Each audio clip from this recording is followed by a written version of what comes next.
Welcome back, real nerds. It's time for some more real game, and I'm Scott with RNRT, and today we are talking about Temtem again. Today is day 2 of Temtem's official release into early access, and I have been enjoying myself mostly. I gotta say, the server issues are a little bit annoying, but they have been getting better. I didn't get to play as much as I would have liked to yesterday, but, you know, this game is in early access. With that all said, I'm not going to get too much into the server issues, but for any of you Tamers that are looking to better your skills or better your new Temtem creatures in some way, I have 5 beginner tips to help you on your Temtem taming adventure. The first thing, you got to be mindful of that inventory. All right, and this is what I'm talking about. So if you tab out into, not tab out, but if you press tab, it'll bring up your menu right here.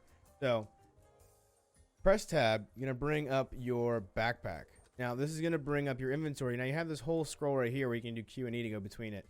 Now, this is something you're going to get a little bit later in the game past the beginning, but not too much farther. So, not really a spoiler. It just helps you heal. We'll get into that a little bit later.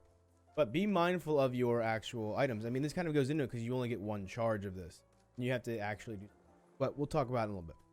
So, ether, you know, your actual, like, potions, which they call them balm in this game. And they have, like, balm plus, which they do different types of healing for you. You have revive and stuff like that, but be mindful because you're going to need to buy those. And that kind of goes into my next thing, which is the health. Now, you can check your Temtem squad by going to tab and pressing squad right there. You can move these around just by dragging and dropping. Now, here's the big thing, right? Stamina is a big deal when you're in combat, and health. You're going to be going from kind of battle to battle without much, I would say there's not a lot of areas to heal between fights. So you have to make the conscious effort to be like, all right, I got to go back and heal at the healing kiosk, which is what I'm calling them. They're like kiosks. They're like vending machines for healing, but they're amazing. You're going to kind of want to kind of strategize whether you're going to go back from here or keep going forward, because I've gotten into this position where I've kept going forward and I realized I didn't have enough items or I wasn't able to heal anymore, and I was like, crap, now I got to run through the wild areas, and sometimes you can't run away and you might get killed. Then you reset anyways. So you can move these around so that you can help yourself not get caught in a bad situation if you have Temtems that are healed at the bottom or something like that. As well as this also helps you pick which Temtem you're going to have follow you. So whichever Temtem is in the first position is going to be the one that follows you. So as you can see, Hoochik is now out there with us. My starter. And then so next up is going to be knowing the types of Temtem. So I'm going to put up on the screen a image that I actually did not make, and I found it on Twitter. I'm going to hopefully find who found it or who made it, but it might even be from Temtem. But this is going to be basically a color wheel of the types. So make sure you guys check that out. Learn that. I'm still kind of learning it. I'm more or less just kind of naturally learning things, but for those of you who want to see it, it's going to be right there on the screen for you. Now, the next thing is going to be saving your money and spending it wisely.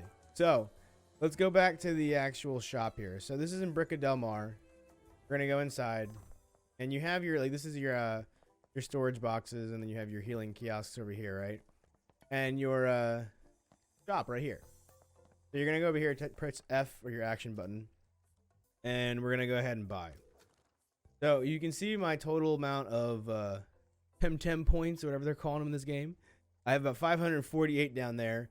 So I can buy a couple of things, and you know, they're relatively good priced.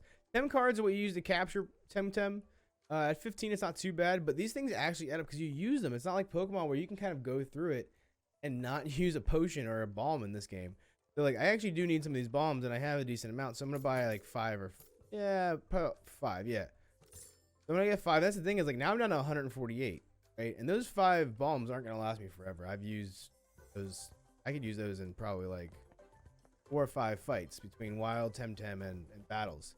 Now, that could be, you could say that, hey, that's, you know, why do you need so many potions? Well, I mean, this game isn't hard, but it's not exactly easy either. Like, you have to strategize more than just health and moves.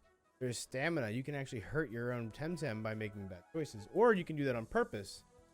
The next tip is going to be to right-click over moves to see more info and find out possible combo strategies for you and your Temtem buddies. Now, this is going to be described as kind of a new thing, but it's really, really interesting. So this means you could have a Temtem like Huchik who has a move like energy manipulation. So if you right-click and hold over it, it doesn't click the move, it just, shows you the information above it. It shows you that energy manipulation has the simple yet quick, yada yada. Shows you the damage and stamina costs and the priority. Now, if you look to the right of that, it has energy manipulation plus, and you have to meet a certain criteria to make this work. As it says, it's used in combination with a nature ally, which, we can do this, right? Nature ally. So we're going to go ahead and choose target, and as you can see, and we can talk about this a little bit later, those yellow circles actually show that we're going to be doing higher amounts of damage. So you can see right there, that was a kind of buddy buff move right there where we both kind of comboed into it and could do some serious damage. This is something you can put into your strategy for any kind of combat. Be aware of the creatures you're using or the Temtem you're using so that you can make these kind of... All right, and lastly, because I don't want to get too far in the game because this is a beginner's guide and we're getting to the second kind of town area. So the last tip, but my favorite tip of them all, is going to be this item right here. And we kind of talked about it for a second earlier in the video. So you go to your backpack, you have your Tumescence vial right here. Right, this is a vial of Tumescence, enough to heal your whole squad, replenish at heal 10 machines, and by certain characters. It contains a single dose.